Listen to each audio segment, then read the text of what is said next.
today I did my Skyrim Christmas episode, which wasn't really that long, but whatever. We at least got to test a gaming stream on YouTube, because again, I've mostly just done these IRL kind of just chatting ones here.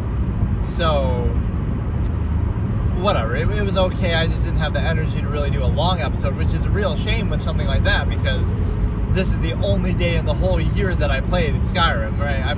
I set a rule for myself for whatever reason, right? Not only do I do it as a Christmas special because, it's a snowy kind of game and environment and stuff, but I only do it on Christmas, so now I won't be able to do it until next year. At some point I might be tempted to break that rule, but it just feels like a shame not to do a super long episode, so whatever. But I figured I may as well do a session here as I'm driving, as I typically do. And so today we're going to look at the means argument in particular, even though it's part of this overall series of episodes for the stigma effect, human history, history versus human credibility, basically showing how you should be a little skeptical of yourself and of others and of collectives and of society and of everything, because human history will show you that people are easily fooled by anything, and they're also easily, manipulative themselves, right? So they're easy to control, and they're also very willing to control and deceive and manipulate other people. So whatever controls you today, right, you won't realize, but you'll ridicule the mistakes of the past without being aware of the ones that are happening right now. So the things that you most take for default, most for granted, and as a default, are the things that most control you. So it doesn't mean that they're absolute, it just means that you're so indoctrinated to them that, that you just take them for granted. Just like every era has its own mode of control, which of course I call the machination process, right? So you'll see those of the past, but you won't see the one that controls you right now. And people in the future will look back and ridicule you like, how could you have possibly fallen for that? But you did. So at what point do people become self-aware enough to see it in the current time? But if you do, then you're ridiculed for that, right? So it's not really a very sound process. So what people often do is they become very indignantly insistent of themselves, right? You associate your ego and yourself and your identity with things that you didn't choose, that you can't control, right, just because you happen to experience them. So that's the worst way to play into it, is like, you didn't choose anything in your childhood, but then when you grow up to an adult, you'll kind of take pride in it, like, I love my country, I love my area that I live, I love my whatever, right? But it's kind of ignorant because you didn't choose any of those things, so why would you be proud of them? But that's kind of the reason why, because if you weren't, then thered be no special meaning to it, right? Versus something that you choose for yourself based on a standard. There would still be no reason to be proud of it, but it would be like, at least it would be your choice, right? Whereas a lot of things you just insist upon because you happen to experience them when you were younger, or it's something you're familiar with, something you're used to, right? So it's not a very sound criteria behind it. So it becomes sort of arbitrary, and it's sort of interchangeable. Like, well, if you had just been born somewhere else, right, you would value that for that reason alone. And so I guess it's not really much of a Christmas themed episode. This is just what I normally do anyway, but I did do that Skyrim Christmas special earlier. So okay, let me think. So the means argument in particular is one that I've explained a lot in the past. So it's basically that people are defined by the resources that they have, and kind of the technology available in an era, right? Like technology defines morality and stuff like that. Hey Bree, how's it going? So basically, the means argument, the means available. So like, is something more or less impressive? So like, an army with, if you just look at the results, an army with 300, right? That story, I forget exactly, but Sparta and all this, like, an army of 300 people beats 6-7. Yeah, an army of 67 people beats an army or loses to an army of 1,000 people, but their performance can still be better, right? It's like the underdog effect. So you had less resources, but you did more with them. So even though you lost, it's still more impressive, instead of just looking at the raw result. So like, you look at history that way, right? Like, oh, well, the Native Americans lost to the Europeans or something like this, right? But a lot of it just had to do, okay, they had greater technology, which in a way they deserve credit for, sure. But again, the means argument would show you, like, it sometimes just comes down to that. Like, whoever has greater resources, it doesn't mean that, you're actually more impressive strategically or any other way. It's just kind of like, okay, you have better. I had like a better example. I can't remember. What am I talking about? A lot of different concepts I've discussed from my old debate format. So this is a concept that I call the means argument. So basically, again, you look at the resources that you have available more so than you have the result. So again, if I'm playing, I'm trying to think of an example. Just you have more resources than somebody else. So if you beat them at something, a game or a war or whatever, it's not impressive, or it doesn't validate you because you only won because you had more resources, not because you're actually better or you do something more impressive. So that's an important concept to sometimes consider, because we sometimes only look at the result, right, but not so much the process of how you get there. And so, how many kindergartners can you beat? I say third. Like, beat in a fight.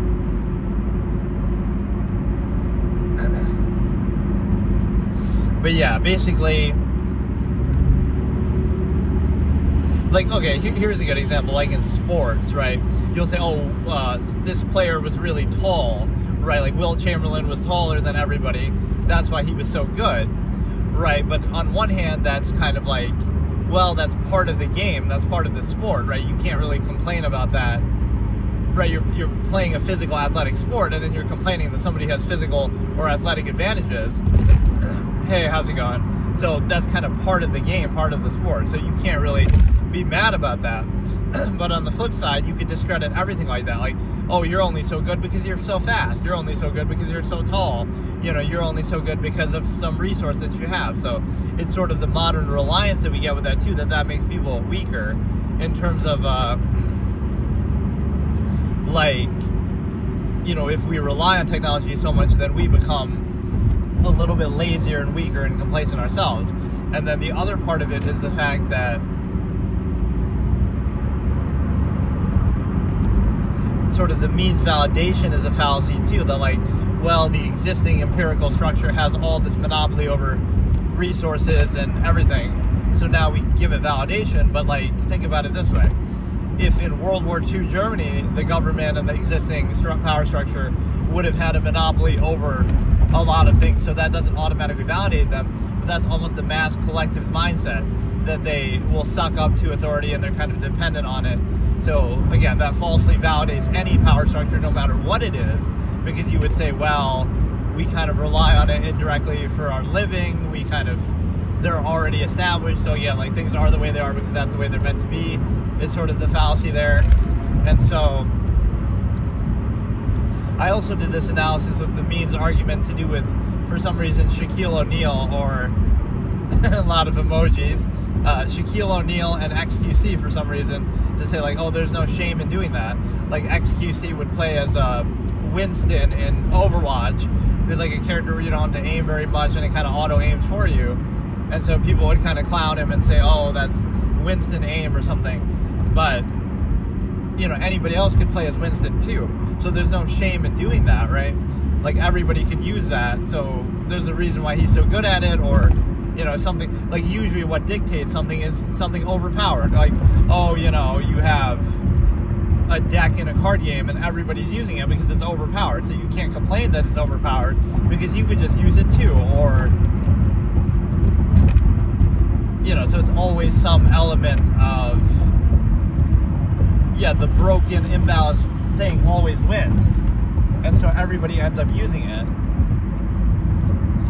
Right, and that's the defining factor. So you can't really complain, you can use it too. It's not really an excuse.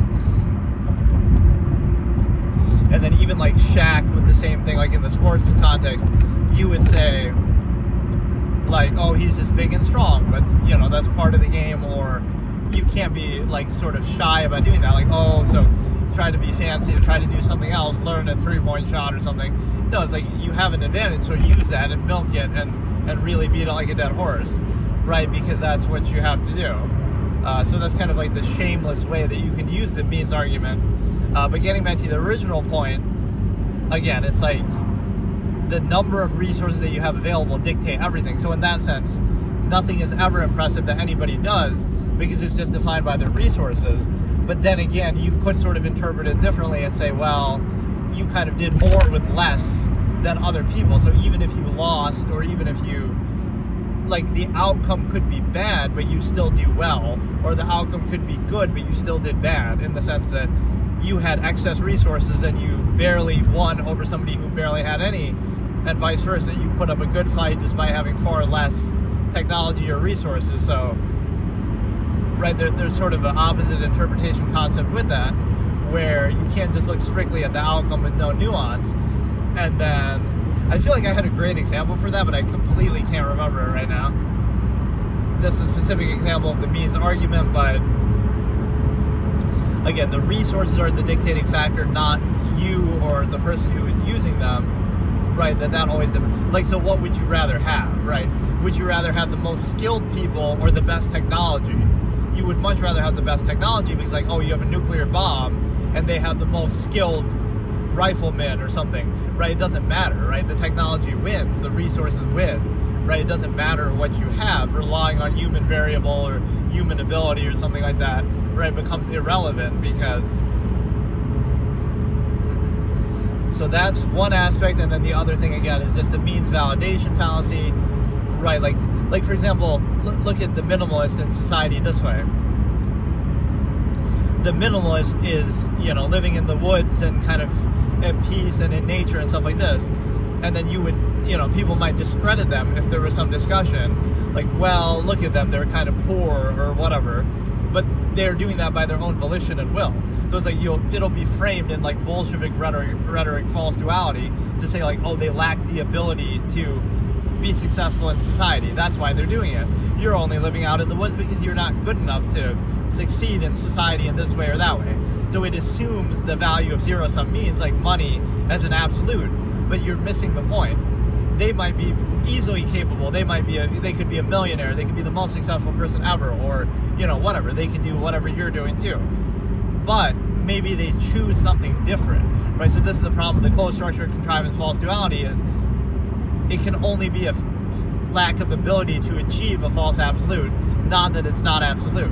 So for example, they couldn't just simply be at peace with that or prefer that or not desire some of the things that you're suggesting, right? Like certain relative comforts and physical, conveniences and means and stuff like that, possessions. So it can't be, no other perspective can exist, and it's only a failure to achieve the correct or the absolute perspective, right? That's sort of the false framing of it. So that's the problem with like this self-fulfilling credibility, is like, oh, you can only earn credibility through contrivance, and zero-sum means through contrivance, so that validates itself, instead of looking objectively and saying, well, you could choose something different. What if you're happy being a minimalist? What if you don't want anything, right? Then you all of a sudden can't be discredited by that because it could be a choice, right? Otherwise, it's always an inability to achieve some zero-sum end, but there's no free will or like self-actualization that, oh, somebody chose to reject that.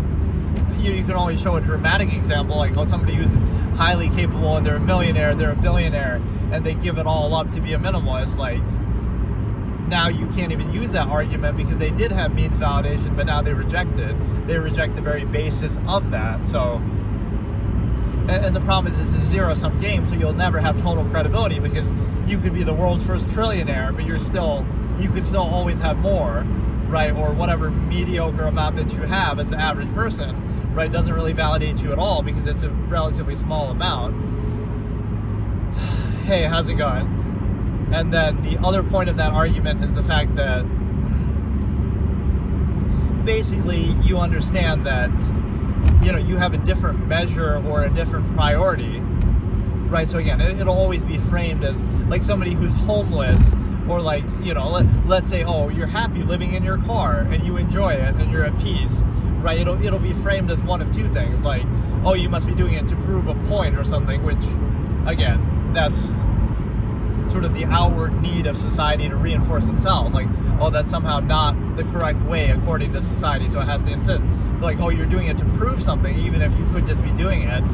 And also, again, it must be because you lack the ability to do the correct thing that society wants you to do, not that you just don't require it. So if you go back to old school humanity, older points in history and stuff like that, what you might realize is people need very little. You don't need much resource or food or anything. You know, people can live on very little, right? So if you're a minimalist, now you invalidate a lot of those expectations, because how can you be controlled by something when you don't even require, right, what's tied to it? Like, oh, you have to do all of these things and acquiesce to this contrived state.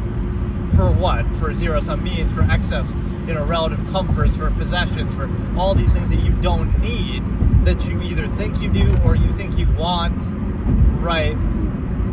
So it's kind of a imbalance overcompensation. Like, oh, you have to subvert yourself in these ways, and then in return you get these relative comforts and technology and certain things, right? So it kind of uses that as a bartering tool in a way that isn't validating to the specific contrived state. So, for example, you know, you'll look at that in the modern day.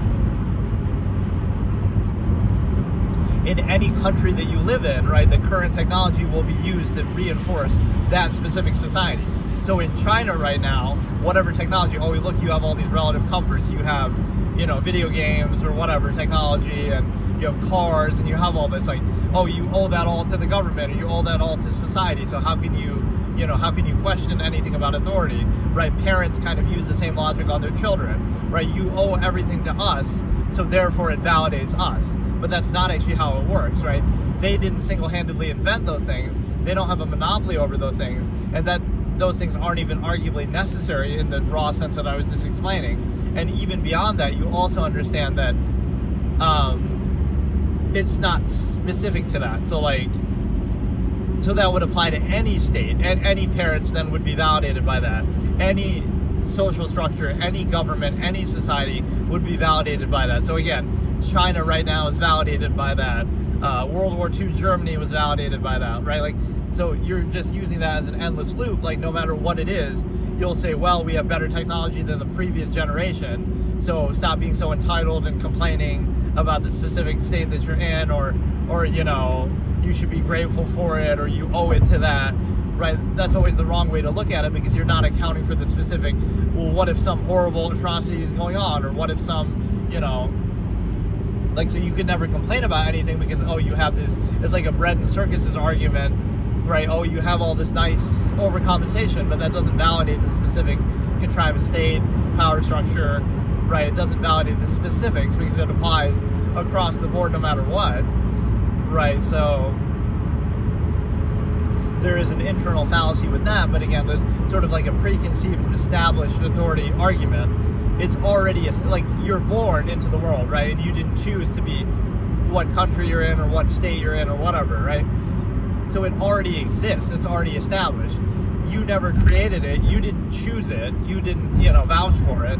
But yet you're expected to kind of reinforce it and accept it. Like, so isn't the natural response to think, well, you do have, you know, objective capability to observe its flaws. So now you would say, what I call self-actualized from an inherent base state, it'll be framed as like, oh, you're a rebellion or this or that, right? You're like rebellious, or you're anti-government or something like that. But it would just be your natural objective observation versus some preconceived specific contrived state.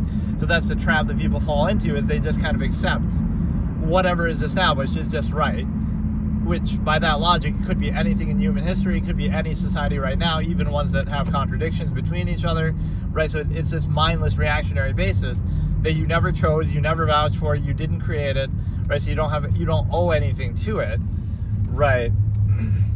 Especially not in the specific form that it takes. Even by the same pretenses and measures, you could hold it accountable and say it's not,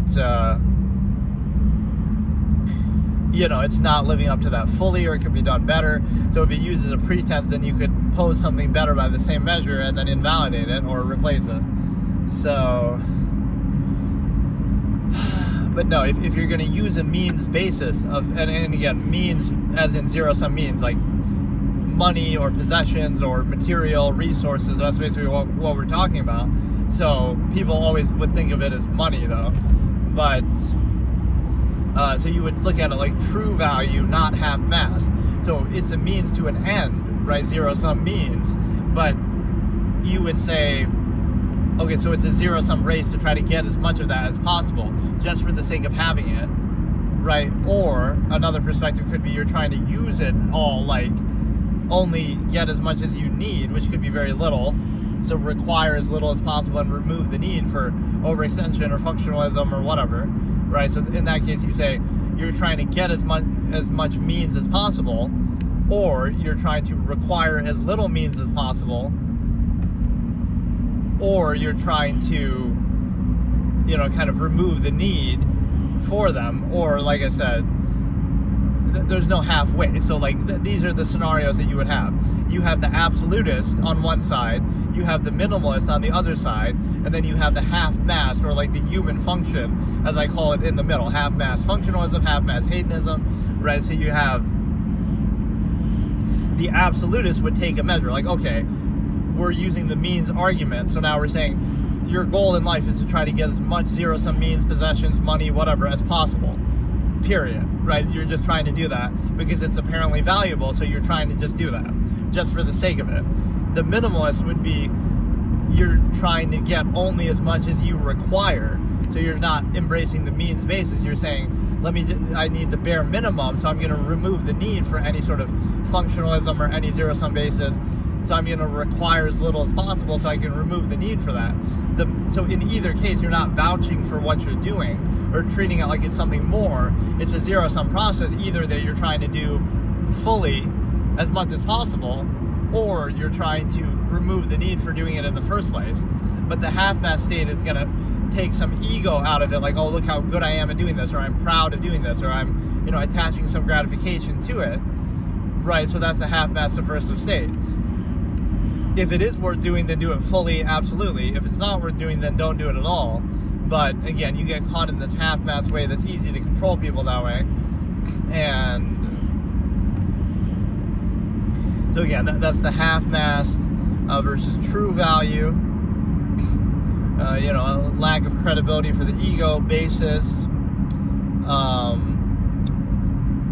That anybody can be objective versus the subjective self that you're trying to indignantly insist upon. And people often project that as well, like they would only see the non-basis of self, as I call it, that everything has to be seen in those terms, not some objective, standard that you can just have, right? So as I always say, you can just be a vessel of something. Imagine, okay, you're being objective and you're trying to hold something to a high standard, and then people will attack you, like, oh, but you're not that good, or this or that, right? But you're not saying that, right? You could be observing something in the nature of a process, saying like, oh, this could be better, this is a flaw, right? Let's do this better, let's do this differently. And then they'll point at you like, oh, but you have this flaw, but you're not saying that you're perfect and everybody should be like you, right? You're just simply observing something about the nature of a process, usually something already established, right, by empirical authority that you didn't choose or didn't create. So it's only natural that you should have the ability to question that and hold it accountable. So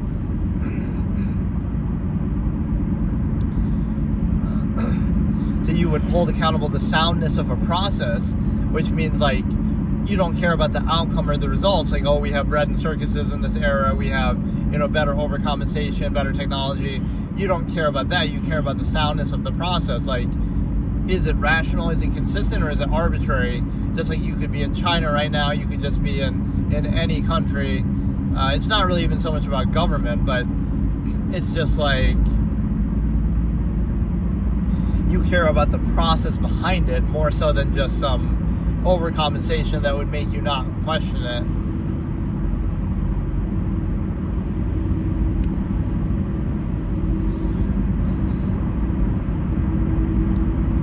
So the way that this is often framed is like, there can never be a flawed process. Established empirical contrivance, structure, authority, etc. is never accountable. So it's always flipped on the individual. It'll be like, oh, you're just negative, not that there could be some flaw that you're observing or that exists, or it must be your lack of ability to overcompensate for this flawed process, not the fact that the process is flawed, right? That's the point. So it's put back on you as an individual, not that there could ever be anything to question or anything that's flawed, right? So again, whether it be, government or structure or society or corporation, whatever it is, right? The burden is passed on to the individual member or the kind of the person at the bottom. It's your fault that you can't cope with this flawed process. It's your fault that you can't tolerate it.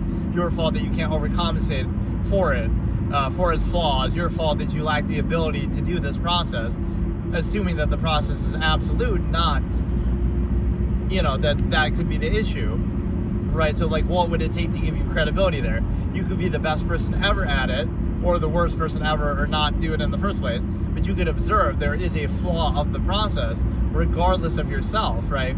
Because then it's framed again that's just an excuse because you're not good enough at it. But then you can say that about anything. You could have a flawed process and just now it becomes a contest of who can overcompensate for it best, but you can never actually question it because it'll be thrown back at you that you're just not good enough and it's your fault, right? So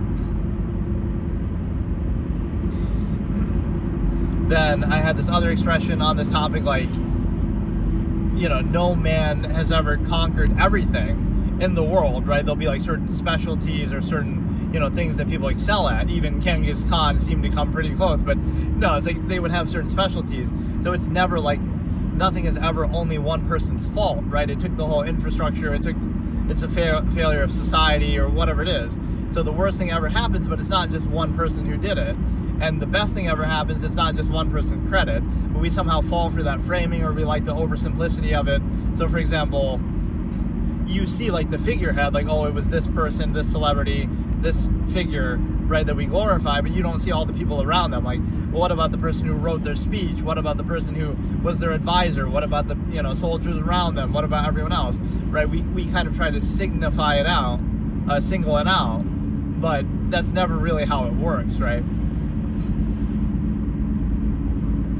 Hey, how's it going? So yeah, you have this big picture point of not saying that individuals are interchangeable, but it's more just there's always a whole structure built around something, some great figure, not just they just did everything themselves. Sometimes people use that selectively to discredit people, Steve Jobs had a lot of people, smart people working for him, but then everybody kind of does, right? Elon Musk would be nothing without, his employees or something. But that's just how the world works, right? You're not just that's almost how people imagine it. No, this one person just does everything themselves and that's it, right? That's not realistic. When you reach a certain level of success, you're gonna have people around you, you're gonna have people working for you. So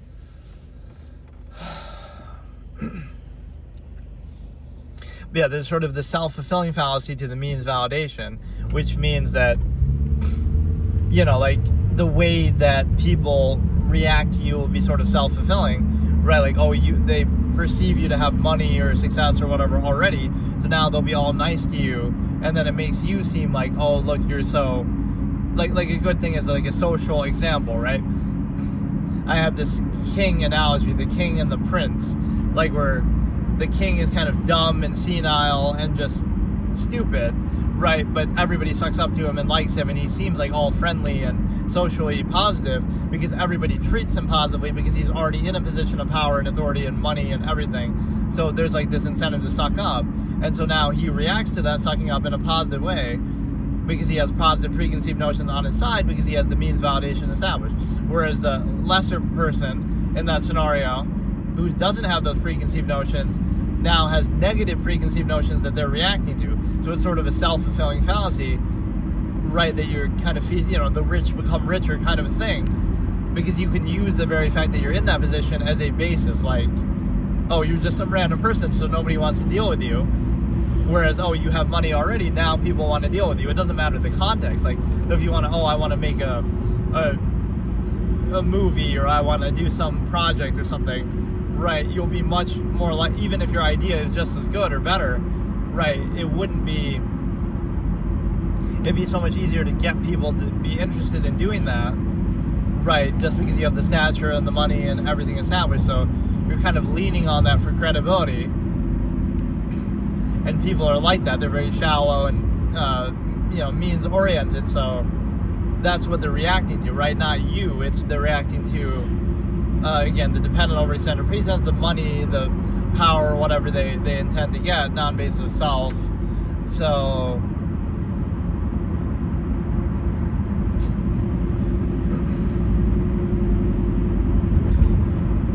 yeah, no man has conquered everything. Everyone has like specialties, so it doesn't matter, right? When people try to gratify and turn it into a contest that way, in terms of ego, zero-sum gratification, like there's no justification for authority, right? All authority is unqualified empirical authority, right? Taken by force, but we treat it like in a self-righteous way, and then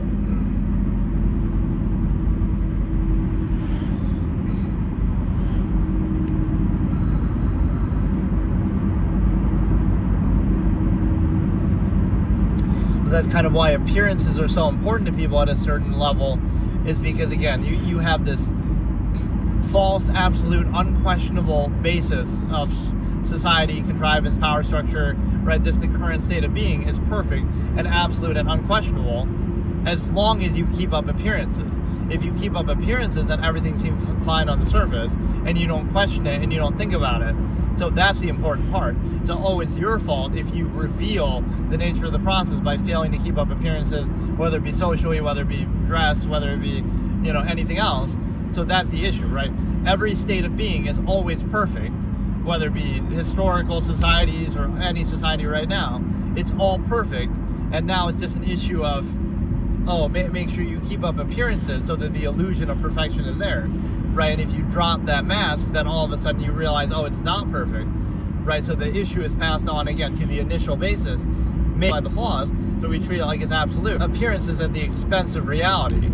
That way, as long as you keep up again the surface level appearances. But if you take that away and just see a reality for what it is, now you would have an issue with it. So it's the same process, but again, you'll blame the person like, it's your fault for not overcompensating for it. It's your fault for not covering it up adequately with appearances or revealing something about it, as if you couldn't do that on purpose or that could be your choice. Like,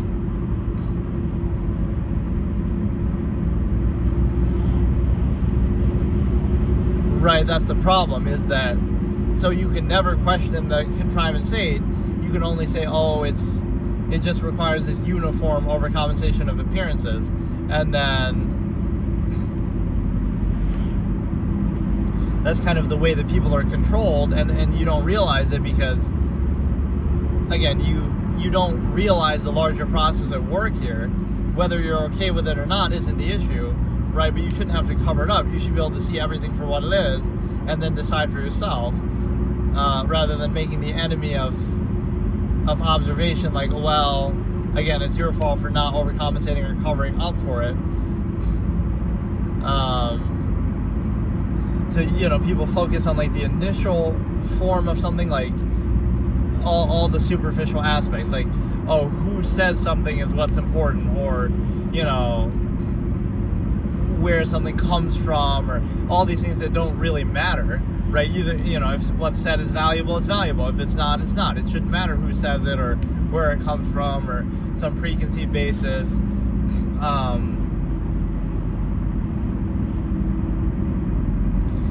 Right, so you have the ego basis, sort of non-value, the sort of outward insistence goes along with this too. They're like, the fact that people want to know kind of everything about someone, right, and sort of outward insist that it kind of tells you, the fact that they want to know shows you why you shouldn't tell them, because they want something, or they want to use it against you, or they have some incentive. Right. It leads to a very arbitrary, socially contrived, flawed process that, again, uses appearances and overcompensations to kind of hide the fact. And then this was a very long-winded discussion originally, so it's hard for me to...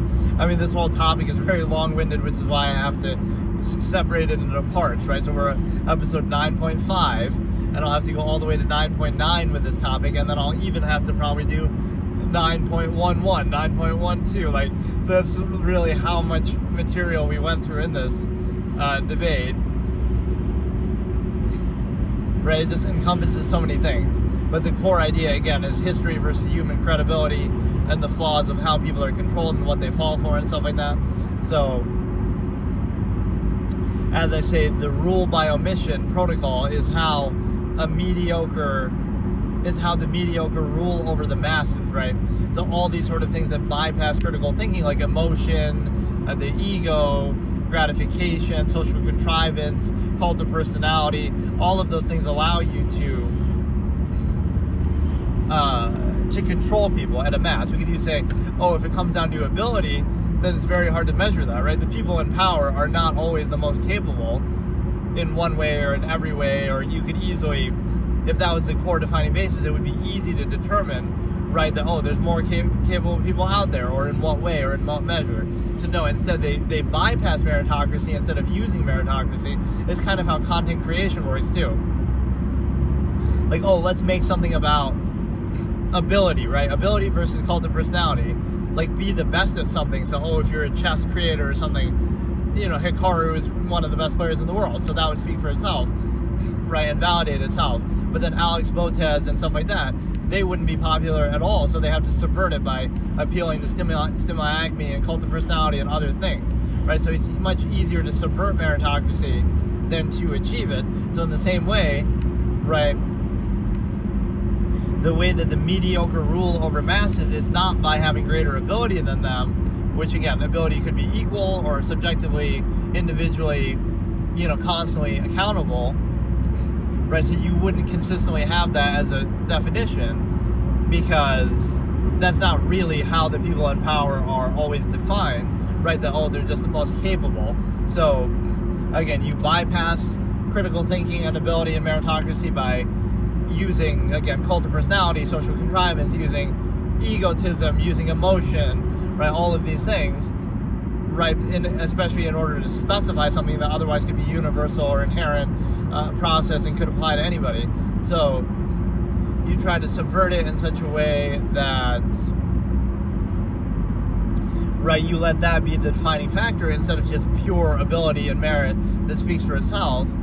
Right, because then it'd be much harder to control people, because that's constant battle of, you know, you're never going to be like, oh, you're just the best at something and that speaks for itself, and that's why you're in a position of power, right? Whereas that does sometimes happen in certain areas, like, okay, maybe in sports, maybe in competitions, right, games or something, right, you could be the best and that would speak for itself, but that's not how the world actually works, like politics or even to some extent corporate life.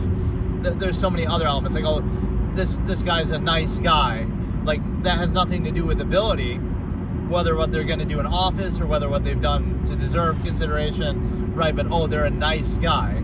So that's where you're bypassing and subverting meritocracy. Like, who cares about that, or how do we even define that? It's sort of arbitrary, but again, people fall for the popularity contest, cult of personality basis, sometimes even stimuli acme. So, you know, you would also see this basis where people reinforce and regurgitate anything that's sort of in front of them because they've already been exposed to it, so they associate it with their identity, and it's kind of like,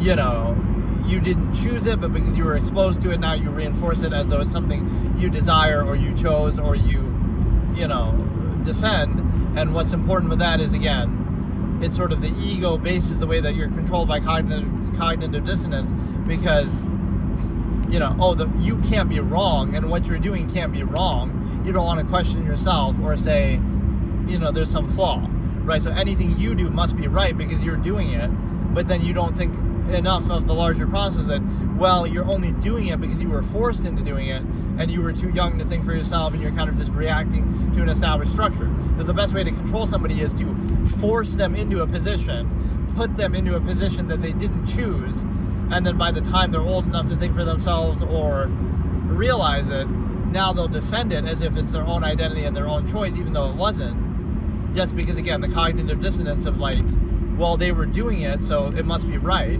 and now they'll associate it with their identity and so forth. instead of realizing, wait a second, you didn't choose it, so now you maybe should have issue with it, and then choose for yourself what you actually value. So again, that's a very powerful means of control, which is why, in youth, people are often indoctrinated so heavily. It's just like,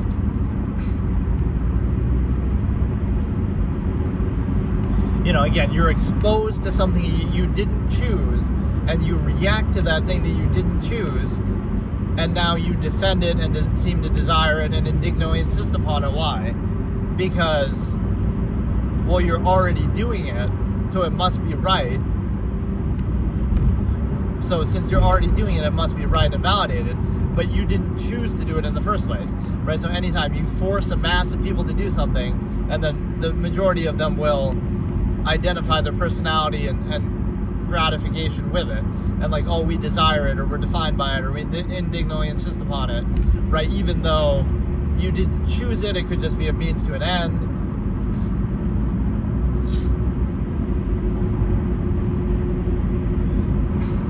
And then if you think about a value basis, like I was saying, meritocracy and something more pure, you shouldn't need appearances or pretenses or performative aspects. That's only necessary to maintain a half-mast state of non-true value, of subversive state, right? In other words, right, a state that requires constant overcompensation, constant distraction, constant bypassing of critical thinking and value.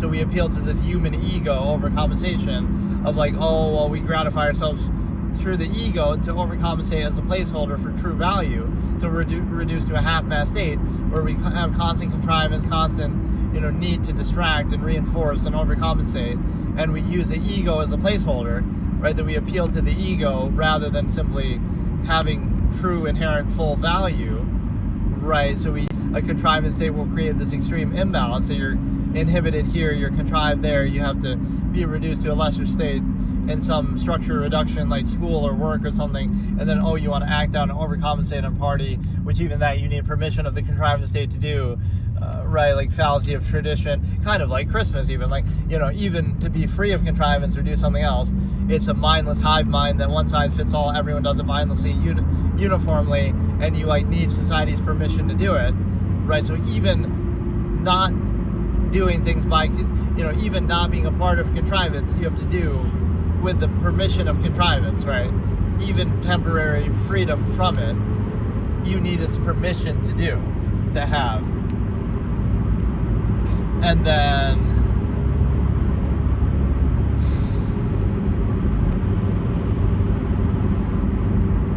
you look at like the dumbed down, lowest common denominator, collective mass basis, overextension, and what that means is, it sort of insists upon itself, right? There'd be no need for it if everything was just inherently in sort of a true value basis. You get a lot of ego projection, right? So either let reality and ability and results and everything speak for itself, or you could, distract from it, overcompensate for it, right? You shouldn't need that unless it's, again, just a subversive sort of state. And then,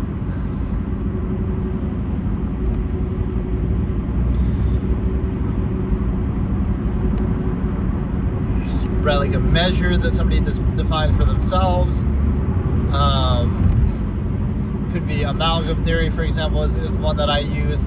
So you would pursue it fully with no inhibition instead of, again, like a half-mass state needing constant gratification. Everything is half-mass, non-true value for no true or full value for anything, even yourself, right? So how can you be credible? So there's no basis for empirical authority structure, right? There's no basis for outward insistence, sort of telling other people what to do. It's just arbitrary, reactionary, defined by bypassing critical thinking, not by answering it or, being really a sound process. You just achieve this state by again, indoctrination in youth before people can critically think, sort of a predatory basis.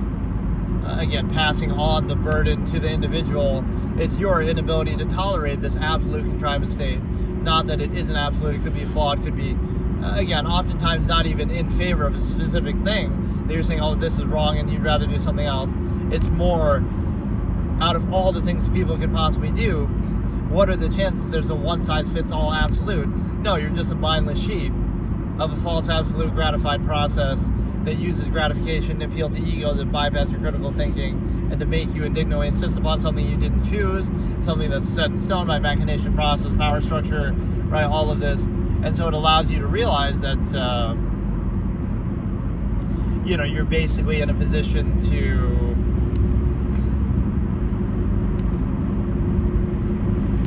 I don't know, it's just not a merited basis that's accountable. And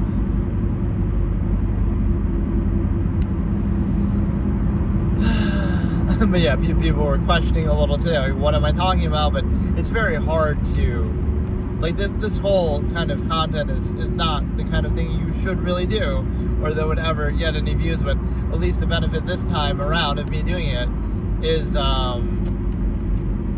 like, at least I'm,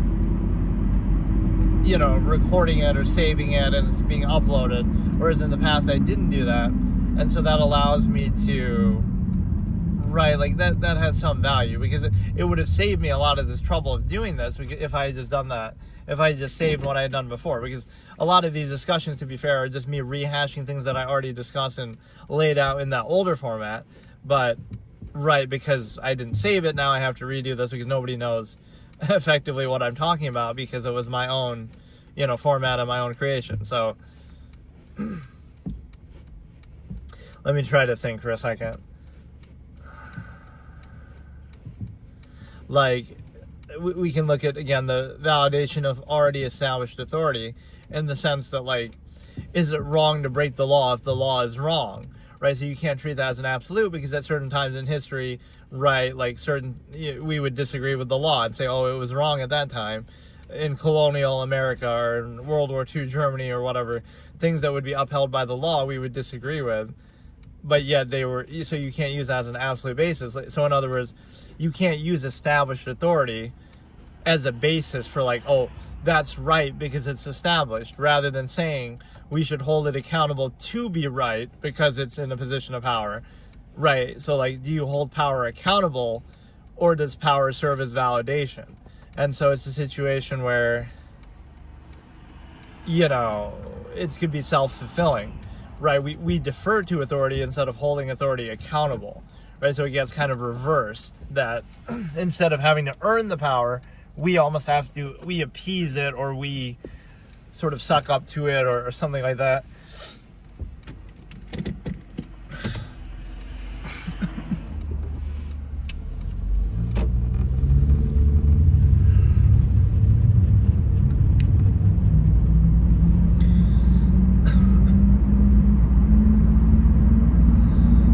Yeah, everything is attributed often to ego intention, which I call, the idea that, like, you're trying to prove something, or, oh, look, you're so, like, you could just be at peace in a neutral state and you don't extract any value from zero-sum means or anything, because, oh, it's just non-based itself anyway, it's a zero-sum process.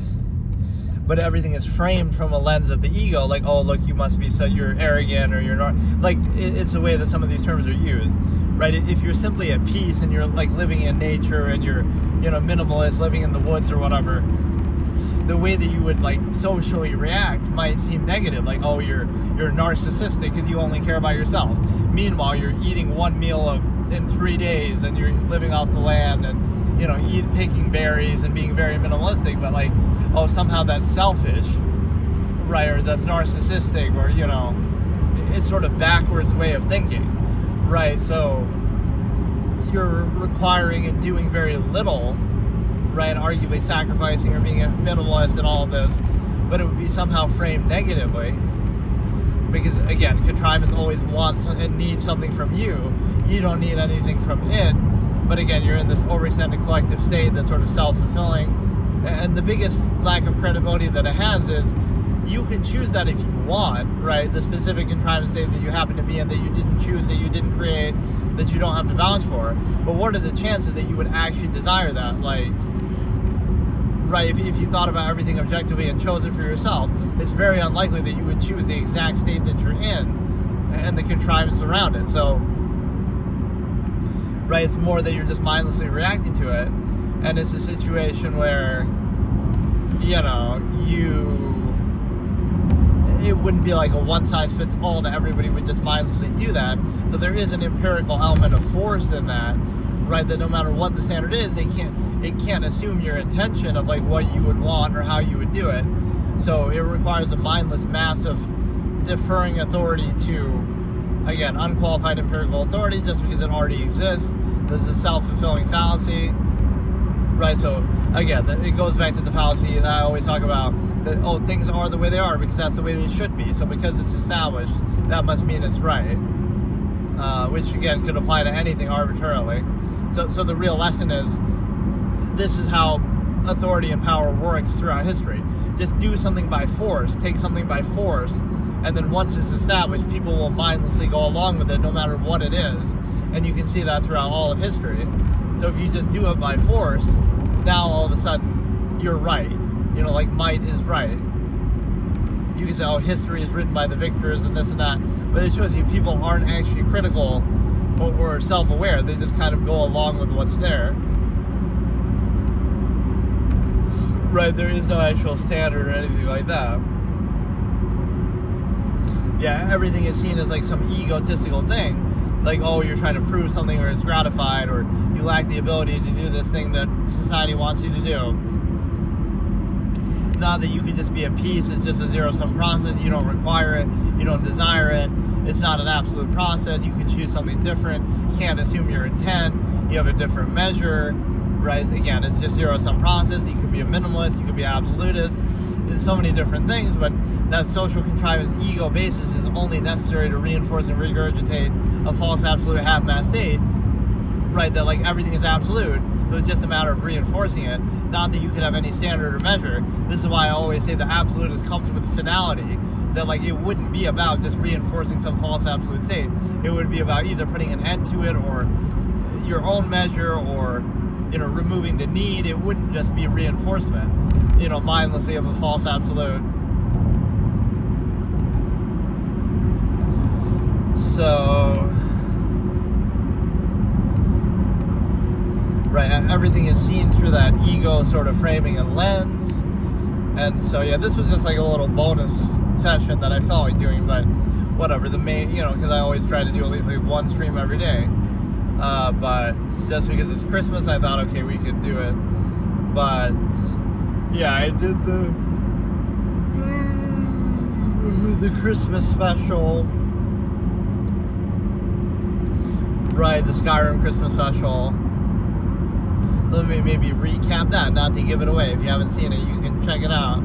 It technically would be uploaded already on this channel, but right, just the auto live thing. But yeah, we tried to do a permadeath run and it didn't go so well, right, where I only got one life. I lasted a while, right? I went on for a couple hours, but basically I fucked up. And then after failing that, I did my normal character, right, my main character, and I just kind of went and tried to get a book for the guy at the college, Uro Grow Shrub guy. And that's kind of our Christmas tradition. I went back actually and looked at my old episodes of that from 2021, 2, and 3, and 4. And it looks like I got him a book in 22, 23, and 24. I don't think I got him one in 21 because I hadn't quite decided on what exactly I was doing in those sessions at that point. Right, but the 22 was like, I called it, these are all on my YouTube, on like my main channel. Like, Argonian Archmage learns the way of water. We kind of hugged the coast as we're trying to do that and bring the book back to him. And so it's like, it's a situation where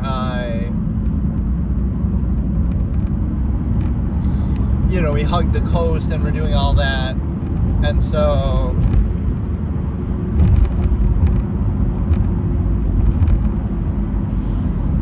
that was 22, then 23. I don't remember exactly what it was, but that was the one I called All Uro Grow Shrub Wants for Christmas is Books. And then 24 was like, 2024 was, where I, again, did the permadeath run attempt, but in this case, it was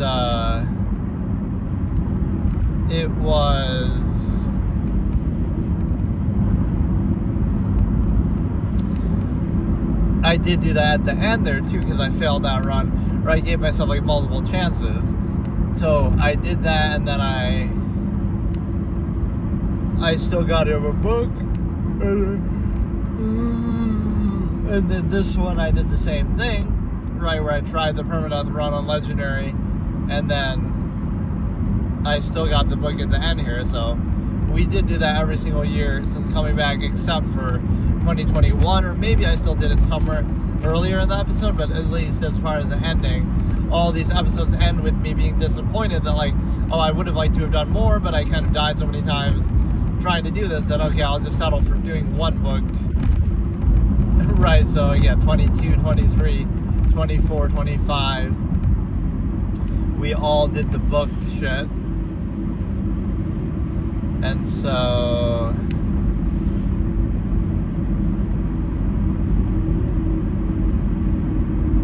right, it just feels like a shame not to play it for a little bit longer, because yes, it was still a 4-hour session, it was decent, but it's like, oh, I don't have the stamina to do longer streams because I'm not used to doing them. But whatever it is, it's like, you know, it's the only day that we're gonna get to be able to do it. So yeah, this is just a bonus little stream. So what I will do on my second channel is I will combine a lot of these into like one episode. I'll take like a week's worth of them and do that, because otherwise I'm not gonna have anything to upload, because this is all I've been doing lately are these, you know. So like, I typically on my second channel I upload my, you know, whatever I do in the course of a week, which is normally playing a game or doing some other series. But I didn't do that, so, you know, this is all I've done, so I'll combine it and make a video.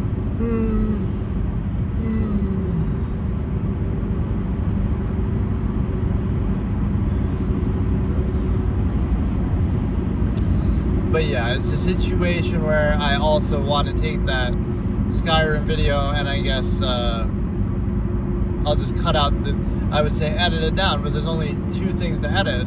At the very beginning, just before I start, right, as we're waiting at the beginning of the stream, a couple minutes before I start, and then in the middle, I took a break after that permadeath run when I switched to the other character. So I only stopped twice. So I just edit that out and then upload it on the main channel. And that'll be my last main channel upload of the year. And then, you know, like I said, for New Year's, I think I was planning that I wanted to do Hearthstone, maybe Whizbang, or maybe some other games, some new expansion or current cards. Just mostly, you know, to mess around with the gimmick decks and random stuff. But just, I haven't played in a while, so.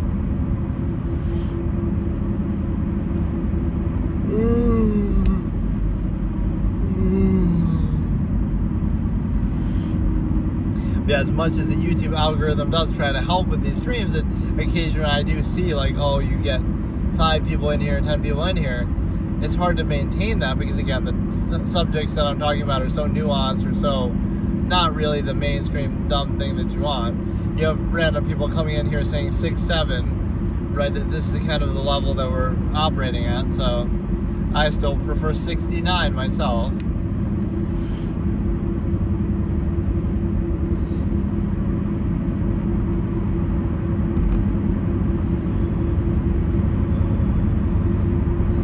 But yeah, we'll do that on New Year's. Again, for the next week, we'll probably be doing the same shit again. Just these kind of streams in the car. I guess my title should kind of explain what I'm talking about a little bit, but it's sometimes a bit too much. Yeah, the main point of this, again, means validation. The means argument that if something being established validates it, then, you know, something being taken by force historically validates everything. Again, all authority is unqualified. You just kind of, the mass of people are very lazy and stupid, though, where they'll just kind of reinforce whatever's in front of them. It's kind of a bread and circuses argument. It's kind of like take authority by force and then, people will just go along with it, especially if you just keep them happy enough to tolerate it. Again, give them welfare so they don't revolt, give them bread and circuses, right? None of that actually validates anything in the standard basis that you have, so that's easy to do, but people treat it as though it's absolute. Again, that's where the absolutists can decide to not preserve the stimuli acme, because you couldn't choose it, you didn't create it, you don't have to vouch for it, but you certainly don't have to preserve it.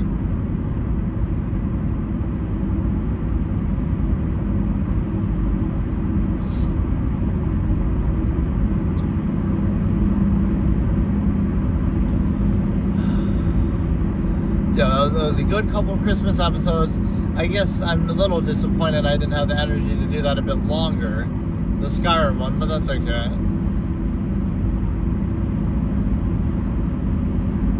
Again, we won't be able to do it again for another year. It really is just waste,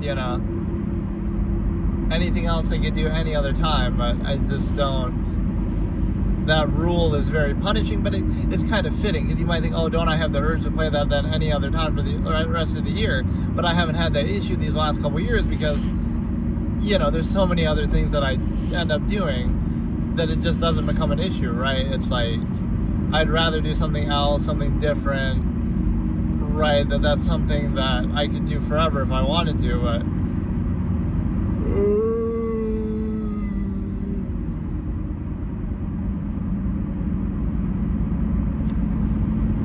But yeah, as you can see, we didn't really get a white Christmas enough. We've had so much snow. If you look at even at some of these earlier videos, it's been snow constantly. But then, oh no, on the one day where you actually would want snow, this dude's overtaking on a hard yellow, cross yellow, not just a regular yellow, like a solid. That was the worst possible place to potentially overtake somebody. Trying to actually pull over for a second here, but